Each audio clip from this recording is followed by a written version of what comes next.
Echo TV is a co-production of Echo, Minnesota, in collaboration with health, safety, emergency, and civic agencies and partners, and Twin Cities Public Television.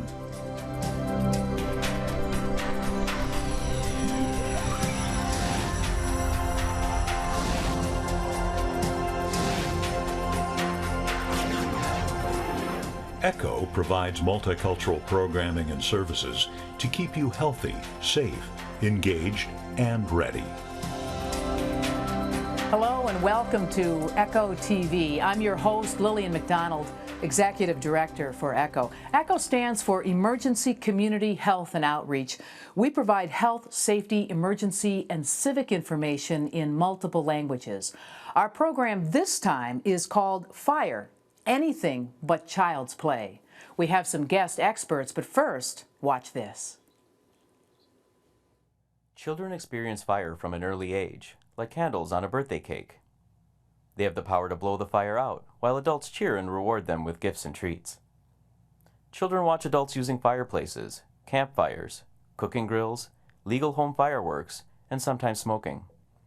These fires are mostly small and controlled, and are often the basis of happy memories. At first glance, fire seems tame. Children easily blow out birthday candles. Adults struggle to get the barbecue started. Children see adults use or misuse fire, and they notice where the lighters and matches are kept. But fire is one of the most powerful forces on Earth. Fire can double in size in less than 20 seconds. This single match can cause massive destruction. This small lighter can kill more people than a gun. Children learn by imitating adults. The danger comes when they try to imitate adult behavior of using fire on their own. Most of the time, children misuse fire because they have access to tools for starting fires when they are not being supervised. These fires usually happen at home. But they could be prevented by keeping lighters and matches secured and away from children. Home fires are much more dangerous now than ever before because so many things are made with plastics and other materials that burn quickly. Carpeting, furniture, curtains, bedding. The way modern homes are built also makes fires more dangerous due to different materials and methods. Children are naturally curious about fire. It is important that they learn about how fire behaves, how to prevent it, and how to be safe. Children, and their whole families, can learn best from people who know the facts, like fire departments and science teachers. If a child is allowed to use or misuse fire, it can become a very dangerous habit. It might seem like innocent child's play, but it is anything but a game. Those children, their families, their communities, and their firefighters, all of them are in serious danger. Most children who die in fires have started the fires themselves. Children may misuse fire for a number of reasons. They may be simply curious. They may be dealing with some sort of crisis or stress. They may be trying to impress friends. They may enjoy watching the flames. They may even enjoy watching fire destroy stuff, including people's property. Whatever the reason, it might be the child's way of asking for help.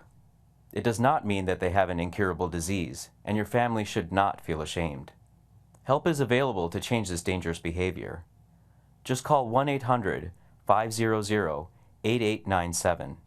This will get you connected to a local team of professionals who work with kids interested in fire, at little or no cost to you.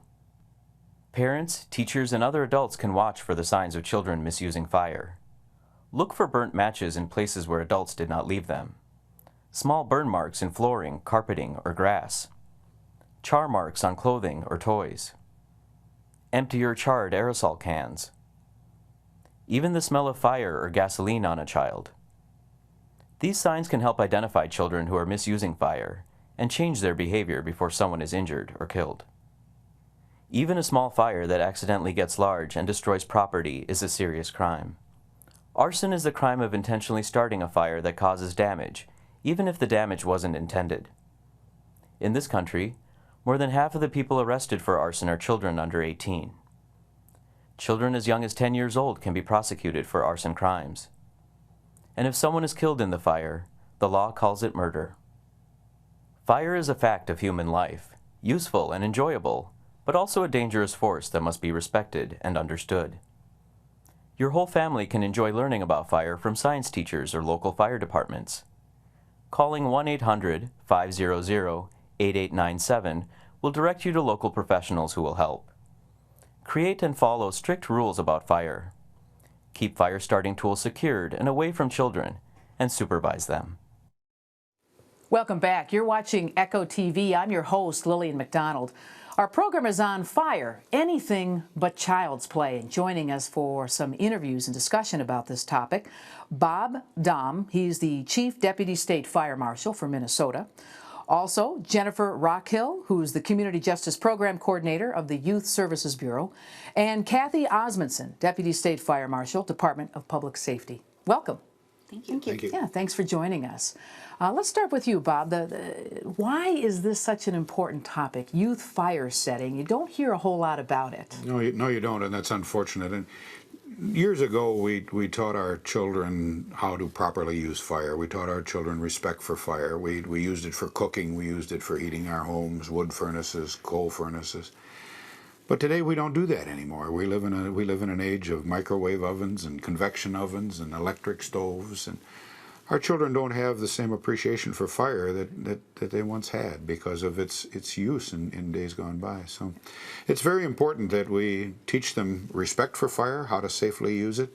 Unfortunately, much of what they learn today comes on television and movies, and it's wrong, it's inaccurate, it's dangerous, and so it's important that we take this time to get the message out to parents, to families, and to the children themselves that fire is something to be used wisely and respected. It's true. You know, the screen time that we have, you can see it on the screen, be it computer or television, but you don't feel it, and you don't always see the outcomes of fire. No, especially when it's used in advertising modes to generate excitement over something, and it's just a very dangerous image of the use of fire that our children pick up so often. So the program focus this time is on helping youth understand the dangers of fire, and also helping parents understand what they need to know so that they can convey this information appropriately. So the program is about children who intentionally go out and set fires.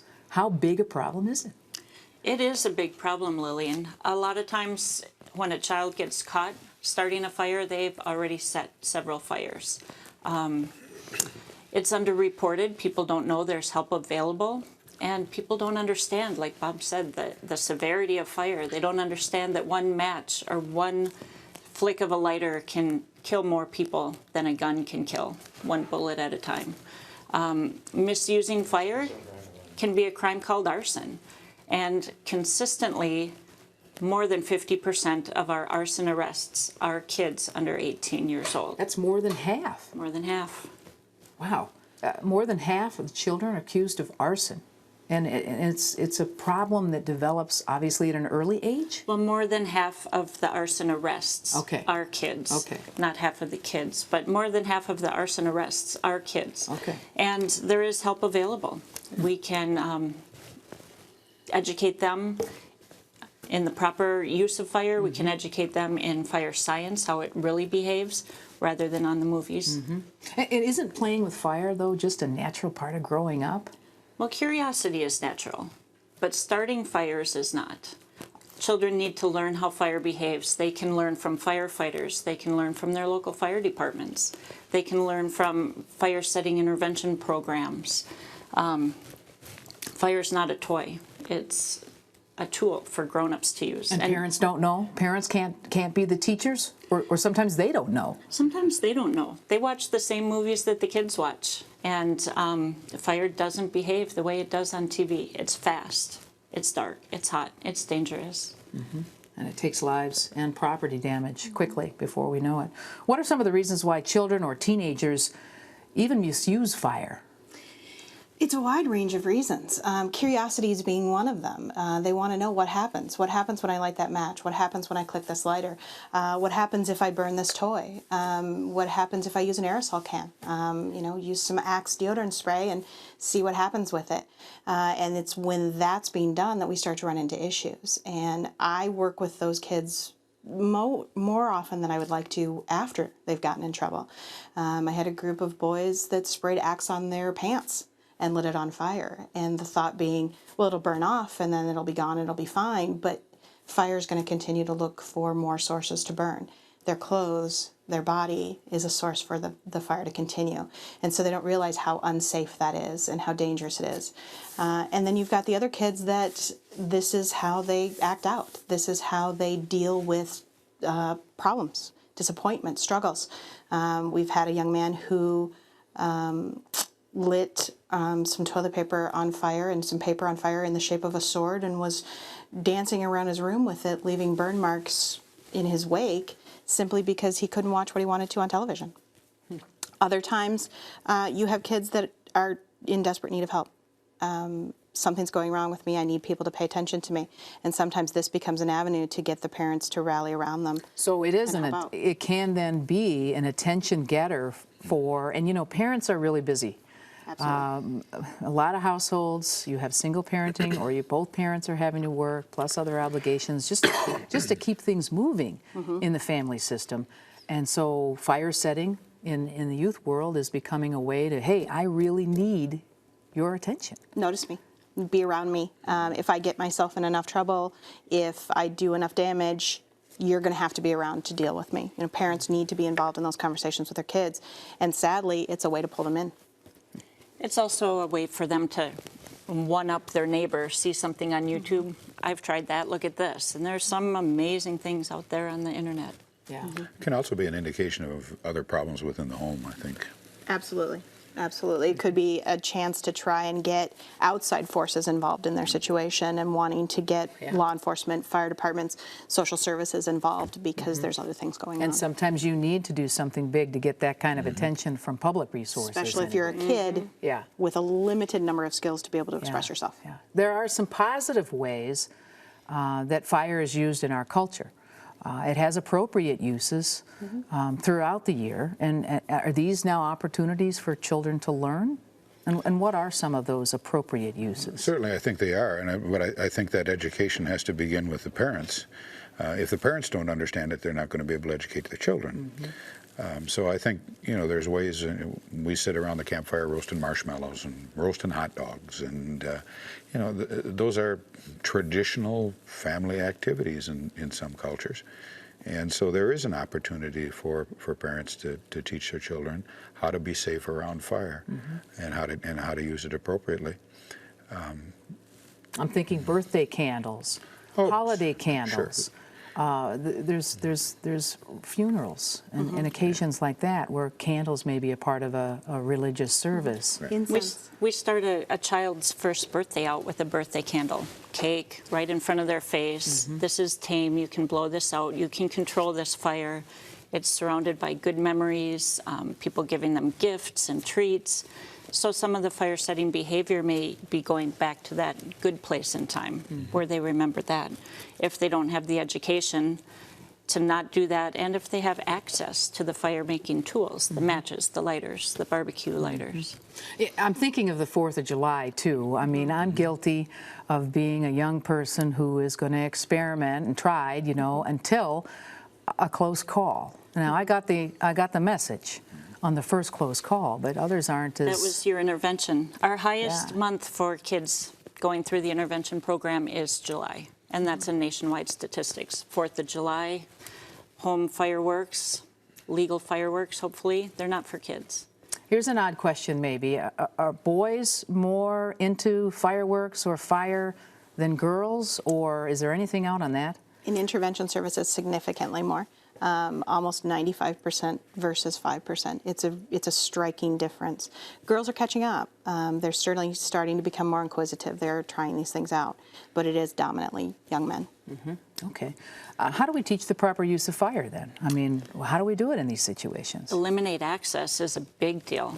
Not only putting matches and lighters up high, but putting them in a secured location, perhaps a locked cupboard.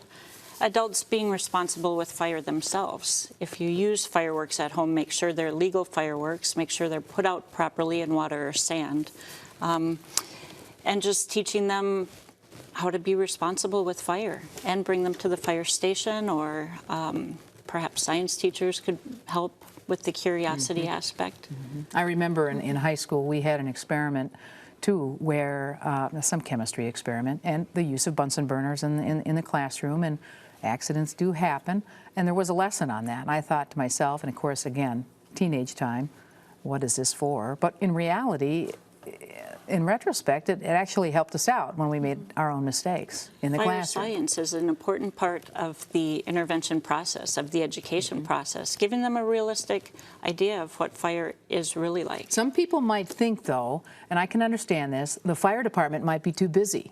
Is it really okay to stop by the fire department and consultation? Sure it is. Sure it is. And the folks there will be happy to spend time with the kids and the parents to teach them about fire and teach them what happens when things burn and what the result of that is. So what are the signs then when I notice someone, whether it's my child, a neighbor's child, or some young person in my life, when they might be misusing fire? What are the signs? There are a number of signs. If they smell like an accelerant. We had a child attend an intervention program just because he smelled like gasoline. And interviewing the child, we found out that he brought the gasoline to school, the ignition device to school, and decided to see what would happen. And that was just from the smell. Show his friends, yeah. Yep. The other signs can be charring on clothing or toys, burn marks in carpeting or grass, fire tools where adults didn't leave them. Even spent aerosol cans can be an indicator. Or preoccupation with the subject matter, right? Absolutely. Okay. What can parents do to help children who misuse fire? Communication is kind of key. It's really important that you're talking to your children. It's also important that you're modeling those good behaviors. It's saying to them that, hey, okay, we may use it on birthday cake, but it's one candle, whereas this is a campfire, so that needs to be this far away from it. We don't sit close. We keep our distance. We do things that are protective, and showing them and modeling those good behaviors. It's also reaching out and seeing what's going on. And if you're starting to notice some behavior issues with your child, help them with how to express themselves. Educate them on how to do this. We're not born knowing how to manage our emotions. We're not born knowing what to do. And we need people to educate us as children in particular, because they have all of those feelings that an adult has, but no outlet for them. There is a number, too, that people can call. Somebody The Youth Fire Setting might like to call. Helpline is a perfect place if you need direction to an intervention program, if you need direction to a fire station that would be happy to assist in your education or show you what you need to know. 1-800-500-8897. Right, I believe we've got that on the screen for folks to see as well. What's involved in a youth fire setting intervention when I decide there is a problem here or something illegal has happened and my child ends up in an intervention program? What happens? The first thing is we're going to sit down with the family and talk about what's going on, trying to get a feel for, is this a curiosity situation? Is this a sort of copying something that's going on, a peer sort of get attention type thing, or is it a bigger mental health issue? From there, when we do the actual fire intervention, it's more focused on helping them understand how fire really works, how fire really behaves, how there are different fires. You can't treat every fire the same way, and you have to understand those different pieces. Helping them understand the consequences of those actions, because that's not a typical thing for a youth to do, is think out ahead of what could happen. Now we want to put this in their head so that they have an understanding of what's going to happen. And then focus on, what do you do to be safe? How do you treat this respectfully, and how do you react that way?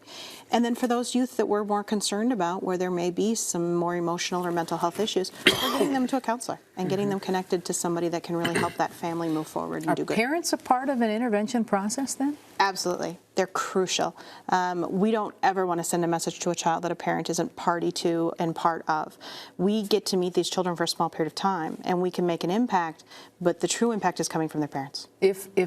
Can a judge in a court situation perhaps recommend intervention? Absolutely. They can order an intervention. Okay. What happens then with arson? Tell us a little bit about it. It is a crime. Arson is the crime of intentionally starting a fire that causes damage or injury. If it kills someone, it's murder. The arson laws are typically geared towards adults, so the judges have full say in what they charge the kids with. A lot of times they'll get them into one of our programs as a diversion, or The only thing with that is that it takes a little bit longer to go through the courts than it would to get a child in before they get in trouble with the courts. If a parent sees the signs, call the number and we can assist. So it's possible to get an intervention program before it runs into a crime? Absolutely. Okay, good. Well, of course, yeah, sure. And so how long is an intervention program? Is it customized, or is it a typical stay, is this or that, or? Different places have different programs. Jen runs a great class that lasts a few hours. Some children need one-on-one attention, and that can last several weeks. Every child is different. Every intervention is also different. I think that's a lot of that's based on the circumstances that brought the behavior to pass, isn't it? Absolutely. We've had youth come through who were playing with the axe, and they took our fire class, which is taught by myself and a firefighter in Cottage Grove, and did great. We've had another young man that was upset about the TV program, and he did the class and then also has continued on doing counseling and is still doing counseling because it's an ongoing thing to support him because he's impulsive. And needs extra assistance with that. We had another young man who was consistently getting into trouble from a very early age on. Even as young as age 4, he was in trouble with fire, and did some pretty extensive damage into his early mid-teens, and finally was able to push that counseling piece and get him into that mental health because we knew it was necessary. He was working towards a serial arsonist, and that's a serious situation. And instead, we got him into that counseling and found out what he really needed, and helped him turn to his parents and say, I need you to be here. You mentioned a case as young as 4. Any younger than that? It happens. I mean, that's young. I've seen 2. Wow, a 2-year-old. Now, you want to believe, and I believe it's an accident for sure, but again, you're looking for a pattern. If you see a pattern, then you know you've got a problem. And if we get the intervention early, like with the 2-year-old, they have a high success rate, more than 90% success rate if there is intervention, so that they do not continue the behavior and they do not become serial arsonists. A lot of this really is education. It's seeing the potential damage and loss that can be done. Like you said in the beginning, you don't really see that or comprehend that from screen time on television, movies, or even the computers.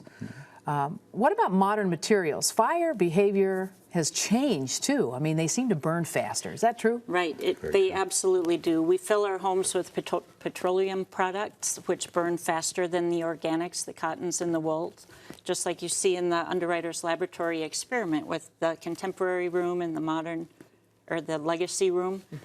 Fire behaves a whole lot differently than it did even 20 years ago. Contemporary meaning today versus the fires of yesterday. Exactly. In the legacy video where the fires are actually, they take a little while longer to burn. You're talking about seconds though, right?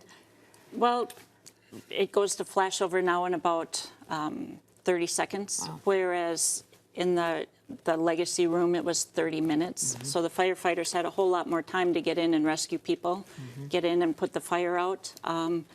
Also the way we build our homes with the light frame construction, the basic construction of the home has more surface area to burn, and it burns faster. Okay, we have one question left. If you had a parting thought, one message that you could to give others right now about this topic, we'll go around this way in direction if that's okay. What would you want to share with our viewers, Kathy? I would want to share that there is help available. If your child is lighting fires, there could be many, many reasons. It doesn't mean that your child is bad. It doesn't mean that you're a bad parent. In fact, reaching out for help makes you a great parent. How about you, Jennifer? There's support, and it's not something that has to be a one-time thing. There are people that are there, and if you're walking into a situation that is giving you judgment, call. Again, there's another place that can help. Kids are going to make mistakes. And this isn't about holding them to some ridiculously high standard. It's about dealing with real kids and real situations and real families and helping them function and do well and be successful. Good message. Bob? I think it's that it crosses all cultures. There is not a particular penchant for any one culture or another to be involved in this problem. So I think we need to make sure that people understand that it is society-wide event. It's a society-wide problem, and it crosses all particular cultures. I thank you all so much for joining us on this important topic, youth fire setting today. Thank you very much for joining ECHO. We appreciate it. Thank you for having us. We've talked about a lot of things, but we'll try to summarize in some key messages. First off, lighters and matches are tools, not toys. Keep them secure so children can't use them. Secondly, children are naturally curious about fire. Your family can learn more from science teachers and local fire departments. Number 3, if your child has an exceptional interest in fire or wants to start fires, it's time to get some help. And to get that help or to learn more, call 800-500-8897. My thanks again to our guests and to you for watching this important topic. I'm Lillian McDonald, your host for ECHO, Emergency Community Health and Outreach. If you'd like more information on this topic, please visit our website, echominnesota.org.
ECHO TV is a co-production of ECHO Minnesota in collaboration with health, safety, emergency, and civic agencies and partners, and Twin Cities Public Television.